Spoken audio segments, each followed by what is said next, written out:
More than 2 years into the Trump presidency, we've gotten to know quite a bit about the cast of characters in the White House, but a few have remained very much in the shadows, and Jared Kushner and Ivanka Trump, I think, are two of the best examples of that. It's been 2 years, but we still don't know that much about them or why they're in the White House at all. And joining us now to help break it down, author and investigative journalist Vicky Ward, author of Kushner, Inc., Greed, Ambition, Corruption. Vicky, welcome to the Damage Report. Thank you, John. Very glad to have you here. And I'm curious, why did you decide to engage in this multi-year process of investigating specifically Jared and Ivanka? What made them your targets? Yeah, so I sort of saw the signs early on that they were perhaps not what we all thought they were, what we all hoped they would be, right?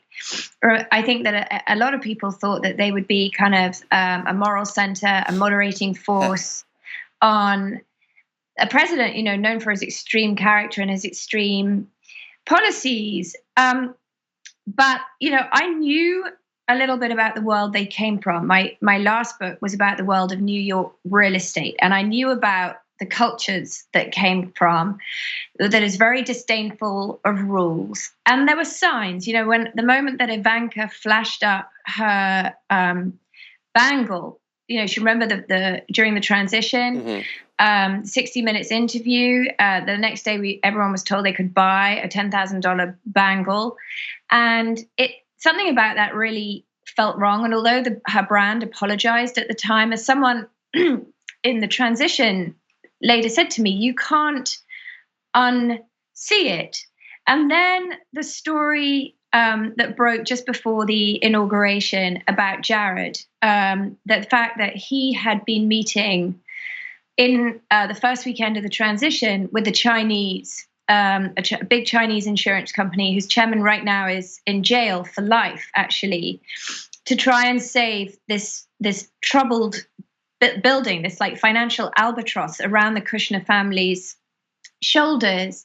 And he'd been doing that at the same time as he was hosting the Chinese government on behalf of the transition at Kushner Company's headquarters. And it was that kind of behavior. And then, when I started seeing Ivanka meet with like the Chinese Premier Xi, and suddenly China gave her company all these trademarks, it was those, and suddenly we learned that Jared had omitted all these meetings from his security clearance forms. That's when I thought, I've got to start digging. Mm-hmm. So that's interesting.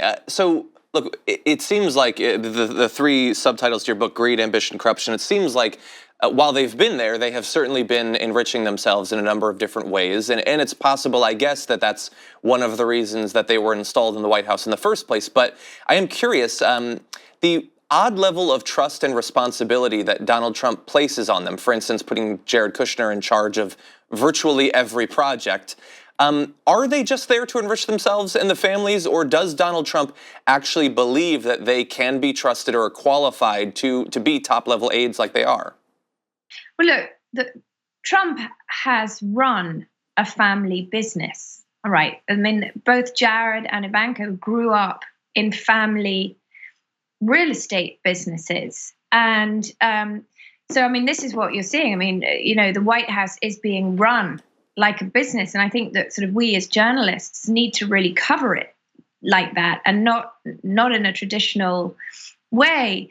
But I also think that, I know from my reporting, it wasn't so much that Trump put Jared in charge of everything. It was that Jared took everything. I mean, Rex Tillerson's great mistake was that he actually thought that just because he had the job title Secretary of State, that meant that he was Secretary of State. But it was Jared who wandered in and said, I'm taking the Middle East. And before he knew it, Rex Tillerson was horrified to sort of discover that it was Jared pushing for the first official visit to be, to of all places, Saudi Arabia, not a place that shares democratic values with us. And and then Rex Tillerson and Mattis that were cut out of Jared's communications, as we now know, with the Saudi Crown Prince and with all the other leaders in the region, which is why they had no idea that then this country, Qatar, which has an American air base, but is a rival of Saudi Arabia's, was then blockaded. And that's when Tillerson and Mattis really got alarmed by Jared, because it became very, very dangerous for our national security. I think that the interesting question is, how much of this does Trump actually know about Jared's meddling? That is not clear. I mean, Trump, for example, did not even know that Qatar had an airbase. Okay. Does he know that it's a country? Well, I mean, that, so, this is a problem. You have a lot of people who they're very arrogant and entitled, because that's how they've been raised. And they don't, Jared Kushner was not someone who was in the weeds when he was running his family real estate business. And I think this is what you see, right? You see this culture of people who can't be bothered with the details. Trump not reading his intelligence briefings. Mm-hmm. And that's really dangerous. I agree. So, look, we've talked a little bit about the transition and how they sort of took these jobs onto themselves. But over the last 2 years, I've seen so many cycles of Trump loves and trusts them, Trump hates them, Trump wants them there, Trump tried to push them out. It's like, are eggs healthy for you? It just switches every 6 months or so. So I'm curious, you've talked with well over 100 people, I think, interviewing them. 220. 220. Yeah. So does he still trust and value them there, or are they just lingering there on their own for their own purposes? How influential do they remain in the White House? Look, he will stick by them. I mean, you use the word, it's the right word, cycles. It does go in waves. But nothing bothers the president more than when people other than him, including Jared and Ivanka, bring him bad press. Mm-hmm. So, so he was really, really annoyed, for example, about the story about their misuse of emails, because that's what he'd gone after Hillary Clinton with. Really, really upset. And that's why I report in the book, at one point, he asked John Kelly to just get rid of him, but then he couldn't pull the trigger. So, my guess is that right now they're safe. They will use executive privilege to try and dodge these questions about their security clearances. That's what I've been told, that all these documents were sent over to Robert Mueller for his investigation. So now they can all claim that all the security clearance documentation is privileged.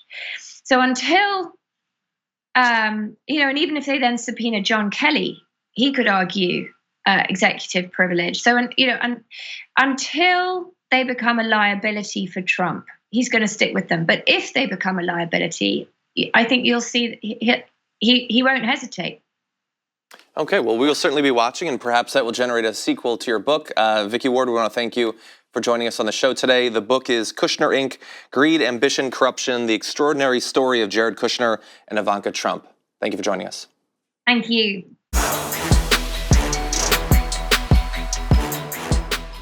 Thank you very much for watching this clip from The Damage Report. If you liked it, don't forget to subscribe to this channel and ring the bell on YouTube to get notifications of our new videos. And of course, you can catch the full Damage Report live every weekday at 1 p.m. Eastern, 10 a.m. Pacific on TYT Network on YouTube TV.